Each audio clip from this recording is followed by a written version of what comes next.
Namaste, welcome back to our channel Ayurveda 360.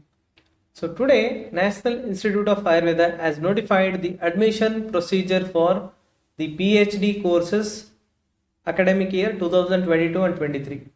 So most of the postgraduate scholars may be waiting for this kind of notification, especially from national institutes. So in this video we are going to have a brief look into the entire prospectus or the admission brochure, and at the same time the important information related to the application and other things. So kindly watch this video till the end to get complete information.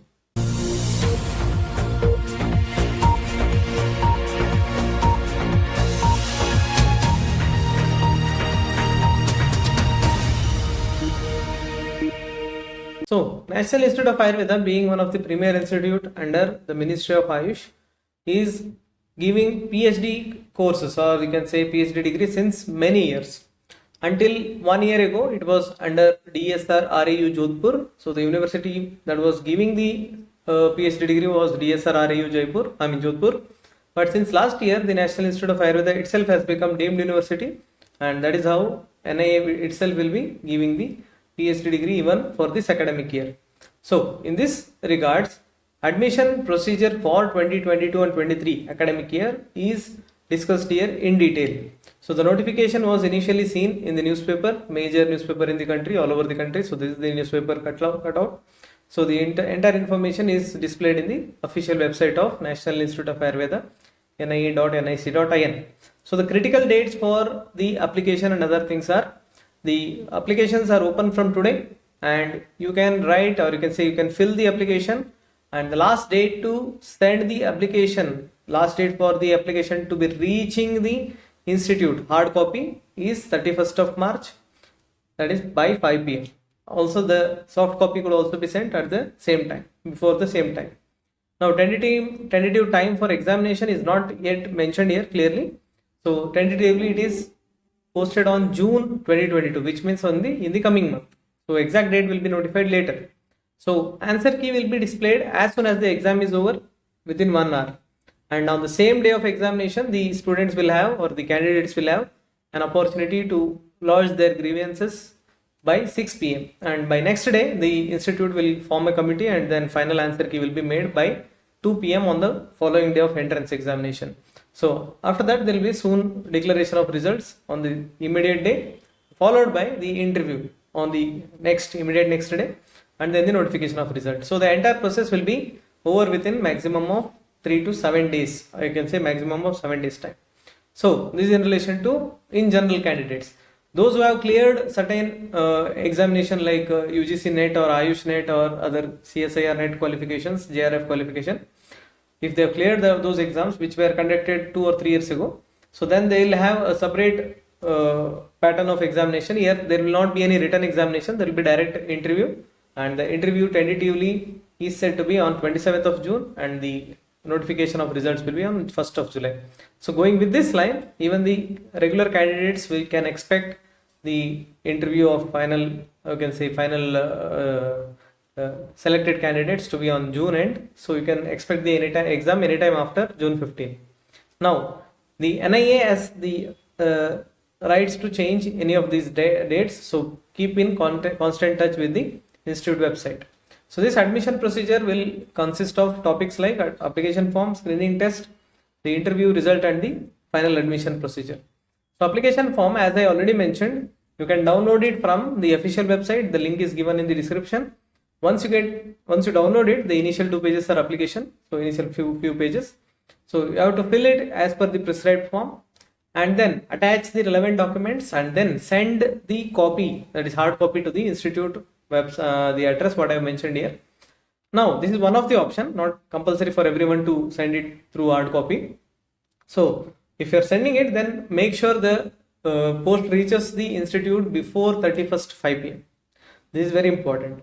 If you finish the application on 30th and if you post it, the post may reach the institute on June 1st, which is not considered as the valid period. So then the application gets rejected. So the important thing here is the application should reach the institute by 31st. So for safety, maximum date you have for filling the application, if you are sending a hard copy, is 25 to 26, not more than that. Otherwise the application may reach late to the institute. Now you have another option. You don't have to send it as such. The soft copy, that is scan the entire document application, scan entire documents, whatever is necessary attachments, and then make one PDF. And PDF should be named along with your name, subject name, underscore full name. For example, if you are applying for a department like Roganidan and if your name is Ajay, your PDF name will be Ajay, the Roganidan underscore Ajay. So this will be your way of renaming the PDF file. So there will be only one PDF file, initially application followed by the attachments and then the renaming. This should be sent to the mail what is mentioned here, and that also should reach the institute before 5 p.m. This is a second or minute procedure, so you can keep it even for the last minute. Otherwise, hard copy at least 4 to 5 days prior, better to finish it. Now regarding the exam fee, it is 2,500 for the other category, whereas SC/ST and the PWD, that is physically, you can say, disabled person with disabilities, then it is 2,500. So 2,500 and 3,000, one of them. Now exam fee payment has been changed. The methodology has been changed. It's not DD or check or anything like that. It is direct transfer to the account. What is mentioned here, the account number of the National Institute of Ayurveda, that is funding section. So directly you have to send a NEFT or you can say IMPS or RTGS. So that page, you can say acknowledgement, you can take a printout. That will be your receipt of the payment of the fee which is made. A column is given in the application form to mention regarding the receipt number. You have to attach the payment like acknowledgement so that the payment can be verified and your application will be put forward. Now the receipt has to be attached, and one thing is it is non-refundable. If you are not able to attend the examination, still you won't get back the money. The entire PhD course is now designed for the total of 28 seats, each of the department having 2 seats. So in India, the NIA itself is the major national institute where all the departments are having PhD course, that too regular, and each of them are given 2 seats for this academic year. Now in relation to reservation as per the government policy, so all the departments, most of them are having unreserved category at least 1 seat except Samhita and Siddhanta, where the seat has gone to foreign student quota due to the roster. In the next time, the foreign quota may not come to Samhita, it may go to some other department. But right now, Samhita, Siddhanta department will not have any reserved category. Otherwise, all other department have unreserved and other reservation. You can see here, this is a roster method. Nobody can change it and nobody has a right over it.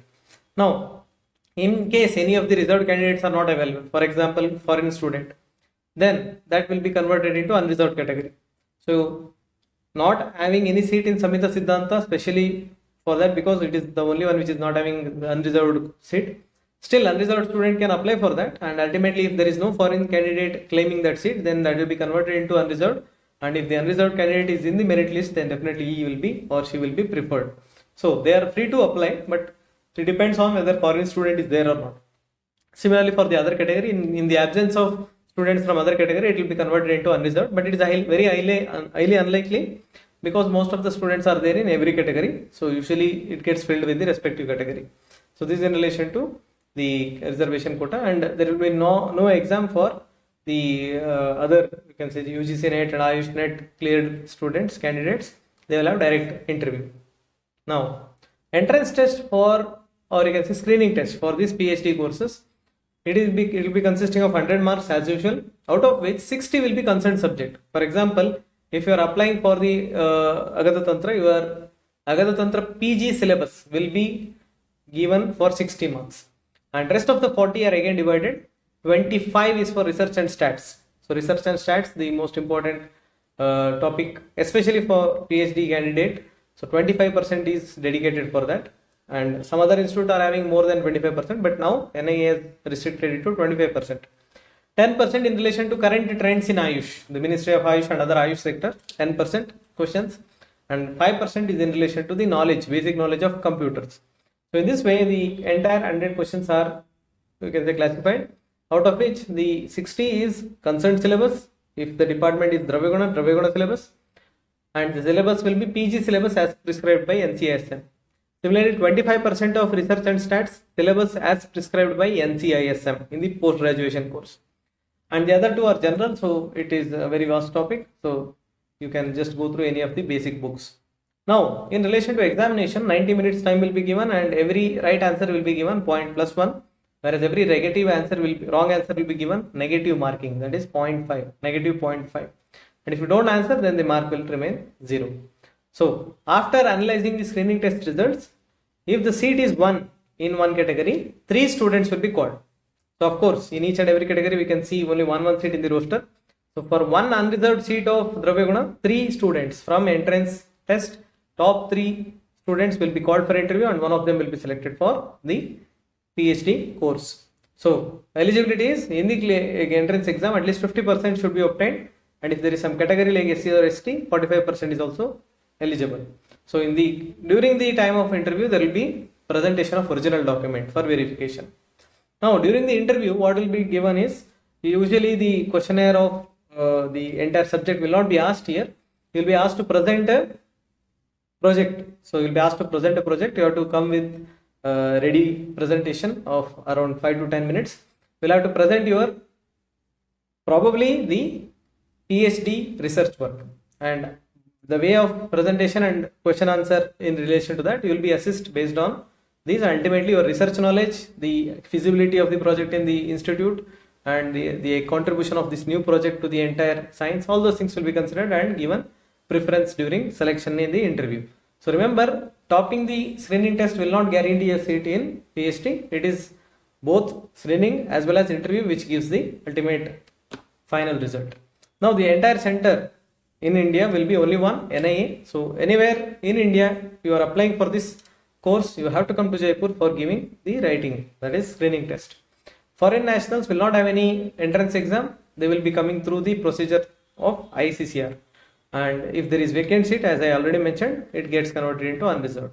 So the entire duration of PhD is minimum 3 years. And in special cases like female candidates with labor, you can say holidays, vacation, so they may be given extra 3 years, at the max 3 years, like taking all the holidays together. Of course, the stipend will only be paid for 3 years, but the maximum extension for PWD and female candidates is 6 years. Now, stipend from NIA will be given only for 3 years, irrespective of your extension. So that you need to remember. And for sponsored candidates, like sponsored from a government or any other organization or from any other institute, or you can say bodies like CCRS, that will be funded by the respective organization. If he is a NIA candidate, NIA is giving stipend for 3 years. Now, in relation to stipend, you can see the link in the description. So the admit card will be available for download online. Through online mode, you can directly download it from there. No need to visit the campus for collecting the admit card.